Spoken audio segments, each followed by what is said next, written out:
എന്താണ് amoebic meningo encephalitis? വളരെ അപൂർവമായ ഒരു രോഗമാണ് അമീബിക് മെനിഞ്ചോ എൻസെഫലൈറ്റിസ്. അതായത് 10,000-ൽ ഒരാൾക്ക് മാത്രം കാണപ്പെടുന്ന വളരെ അപൂർവമായ ഒരു അമീബിക് രോഗമാണ് അമീബിക് മെനിഞ്ചോ എൻസെഫലൈറ്റിസ് എന്ന് പറയുന്നത്.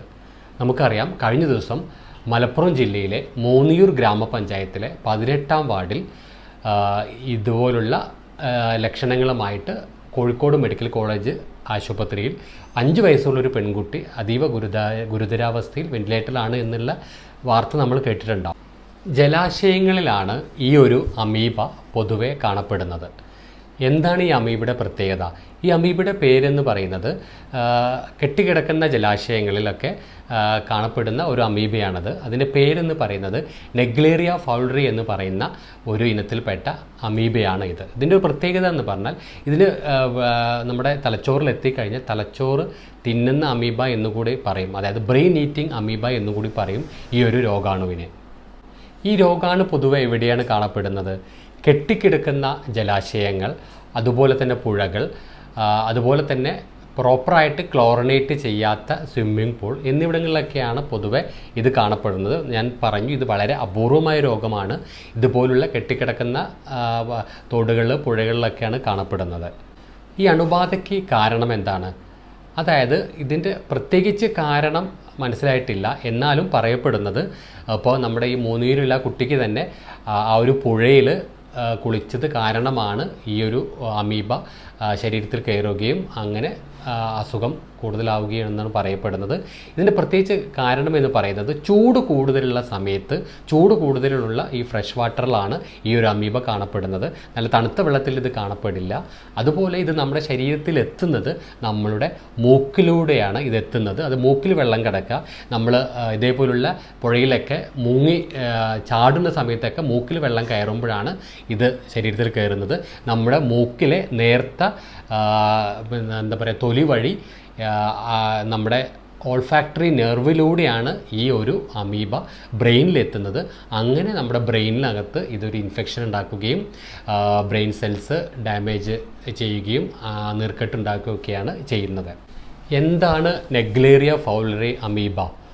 അതായത് തടാകങ്ങൾ, പുഴകൾ, പ്രോപ്പറായിട്ട് ക്ലോറിനേറ്റ് ചെയ്യാതെ വൃത്തിയില്ലാതെ കിടക്കുന്ന സ്വിമ്മിംഗ് പൂൾ എന്നിവിടങ്ങളിലൊക്കെ കാണപ്പെടുന്ന ഒരു ഫ്രീ ലിവിങ് ഏകകോശ ജീവിയാണ് ഈ അമീബ എന്ന് പറയുന്നത്. ഇത് വളരെ അപൂർവമായിട്ട് കാണപ്പെടുന്ന ഒരു അമീബയാണ്.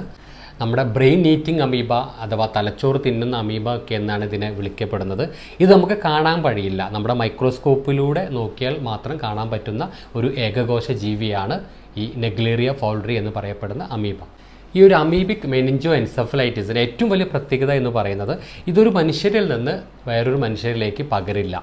ഇത് നമ്മൾ ഈ അമീബ വളരുന്ന, അമീബ കാണുന്ന ജലാശയത്തിൽ നമ്മൾ മുങ്ങുമ്പോഴോ കുളിക്കുമ്പോഴോ ഒക്കെ ചെല്ലുമ്പോൾ നമ്മൾ മൂക്കിൽ വെള്ളം കടക്കുന്ന സമയത്ത് മൂക്കിലൂടെ മാത്രമേ ഇത് നമ്മുടെ ശരീരത്തിനകത്തേക്ക് പ്രവേശിക്കുകയുള്ളൂ. ഇനി എന്തൊക്കെയാണ് ഇതിൻ്റെ ലക്ഷണങ്ങൾ എന്ന് നമുക്ക് നോക്കാം. അതായത് ഇതിൻ്റെ ഇൻക്യുബേഷൻ പീരീഡ് എന്ന് പറയുന്നത് 1 ദിവസം മുതൽ 9 ദിവസം വരെയാണ്. അതായത് ഈ ഒരു രോഗാണു നമ്മുടെ ശരീരത്തിൽ കയറി 1 ദിവസം മുതൽ 9 ദിവസത്തിൻ്റെ ഉള്ളിലാണ് അതിൻ്റെ ലക്ഷണങ്ങൾ പുറമെ കാണിക്കുന്നത്. അപ്പോൾ നമുക്കറിയാം, ഇപ്പോൾ ഈ മൂന്നിയൂര് പറഞ്ഞ കേസൊക്കെ റിപ്പോർട്ട് ചെയ്തത് നമുക്കറിയാം. ആ ഒരു കേസ് ഹിസ്റ്ററിയിൽ പറയുന്നത് ഒരാഴ്ച മുന്നേ ആ കുട്ടികൾ ഈ മൂന്നിയൂരിലെ 18-ാം വാർഡിലുള്ള പാറക്കടവ് കുളത്തിലുള്ള പുഴയിൽ കുളിച്ചിരുന്നു എന്നാണ് പറയപ്പെടുന്നത്. അപ്പോൾ കുളിച്ചതിന് ശേഷം ആ കുട്ടിക്ക് പനി, അതായത് എന്തൊക്കെ ലക്ഷണങ്ങളാണെന്ന് ഞാൻ പറയാം. അതായത് അപ്പോൾ ആ കുട്ടിക്ക് തന്നെ ഉണ്ടായിരുന്നത് കടുത്ത പനി, തലവേദന, ക്ഷീണം, ഛർദി, ഈ രീതിയിലുള്ള ലക്ഷണങ്ങളാണ് കൂടുതലായിട്ട് ഉണ്ടായിരുന്നത്. അപ്പോൾ പ്രാഥമികമായിട്ടുള്ള ലക്ഷണങ്ങൾ ഇതൊക്കെ തന്നെയാണ്. ഈ നെഗ്ലേറിയ ഫൗൾറി ഇൻഫെക്ഷൻ ഉണ്ടായിക്കഴിഞ്ഞാൽ ആദ്യമായിട്ട് ഉണ്ടാകുന്ന ലക്ഷണങ്ങൾ എന്ന് പറയുന്നത് പനി, തലവേദന, അതുപോലെ കടുത്ത ക്ഷീണം, അതുപോലെ തന്നെ ഛർദി എന്നീ രീതിയിലുള്ള ലക്ഷണങ്ങളാണ് പ്രാഥമികമായിട്ടുണ്ടാകുന്നത്. പിന്നെ ഈ രോഗാണു നമുക്കറിയാം, അങ്ങനെ നമ്മൾ പുഴയിലൊക്കെ നമ്മൾ മുങ്ങി കുളിക്കുമ്പോൾ നമ്മുടെ മൂക്കിലൂടെ ആ രോഗാണു എത്തുകയും ആ മൂക്കിലൂടെ നമ്മുടെ ഓൾഫാക്ടറി നെർവ് മൂക്കിലാണുള്ളത്, ആ മൂക്കിലൂടെ ഓൾഫാക്ടറി നെർവ് വഴി ആ ഒരു രോഗാണു ബ്രെയിനിലേക്ക് എത്തുകയും അങ്ങനെ ബ്രെയിൻ സെൽസിനെ ഡാമേജ് ചെയ്ത് അവിടെ നീർക്കെട്ടും ബുദ്ധിമുട്ടുകളൊക്കെയാണ് ഉണ്ടാകുന്നത്. അപ്പോൾ ഇങ്ങനെ പ്രാഥമിക ലക്ഷണം കഴിഞ്ഞു കഴിഞ്ഞാൽ പിന്നെ ഉണ്ടാകുന്നത് നമുക്ക് ഓർമ്മക്കുറവ്, അതുപോലെ തന്നെ പരസ്പര ബന്ധമില്ലാതെ നമ്മൾ സംസാരിക്കുക, നമ്മുടെ കഴുത്തിൽ വളരെ സിവിയറായിട്ടുള്ള കഴുത്ത് വേദന, കഴുത്ത് തിരിക്കുമ്പോഴൊക്കെ ഉണ്ടാകുന്ന ബുദ്ധിമുട്ട്, അതുപോലെ തന്നെ അപസ്മാരം, കോമ, തലചുറ്റൽ, ഓർമ്മക്കുറവ്, ഈ രീതിയിലുള്ള ലക്ഷണങ്ങളൊക്കെയാണ് കുറച്ച് കൂടിക്കഴിഞ്ഞാൽ ഉണ്ടാവുക. അപ്പോൾ നമ്മൾ കഴിഞ്ഞ ദിവസം പറഞ്ഞു, ആ കുട്ടിയുടെ കൂടെ കുളിച്ച ബാക്കിയുള്ള കുട്ടികൾ, ഒരു 4 കുട്ടികൾ കൂടി സമാന ലക്ഷണങ്ങളോട് കൂടി കോഴിക്കോട് മെഡിക്കൽ കോളേജിൽ അഡ്മിറ്റ് ചെയ്തു എന്നുള്ള രീതിയിൽ നമ്മൾ അറിഞ്ഞു. ഈ ഒരു അസുഖത്തിൻ്റെ പ്രത്യേകത എന്ന് പറയുന്നത്, ഇത് നമുക്ക് എങ്ങനെയാണ് മനസ്സിലാക്കാൻ പറ്റുന്നത് എന്ന് പറഞ്ഞാൽ, ഇതേപോലെ സമാന ലക്ഷണങ്ങളൊക്കെ കുട്ടികളിൽ നമ്മൾ നമ്മുടെ നട്ടെല്ലിൽ നിന്നുള്ള സ്രവം എടുത്ത് ലാബിൽ പരിശോധിക്കുന്നത് വഴിയാണ് ഇതിൻ്റെ രോഗനിർണയം നടക്കുന്നത്. അപ്പോൾ ആരോഗ്യവകുപ്പ് പറയുന്നത്, കഴിഞ്ഞ ദിവസം ഈ ഒരു പുഴയിൽ, പാറക്കടവ് പുഴയുടെ ഭാഗങ്ങളിൽ എവിടെയെങ്കിലും കുളിച്ച ആരെങ്കിലും ഉണ്ടെങ്കിൽ അവർക്ക് ഇതുപോലുള്ള കടുത്ത പനി, തലവേദന, ജലദോഷം, ഓക്കാനം, ഛർദി, കണ്ണിന് ചുവപ്പ്, കാഴ്ചയ്ക്ക് എന്തെങ്കിലും മങ്ങൽ, ഓർമ്മക്കുറവ്, ഈ ലക്ഷണങ്ങളൊക്കെ ഉണ്ടെങ്കിൽ നിങ്ങൾ തൊട്ടടുത്തുള്ള ഒരു പ്രാഥമിക ആരോഗ്യ കേന്ദ്രത്തിൽ ചെന്നിട്ട് ചികിത്സ തേടണം. അങ്ങനെ ആരെങ്കിലും ഉണ്ടെങ്കിൽ ആശാപ്രവർത്തകരെയോ അല്ലെങ്കിൽ ആരോഗ്യ പ്രവർത്തകരുമായിട്ട് ബന്ധപ്പെടണമെന്ന് പ്രത്യേകം പറയുന്നുണ്ട്.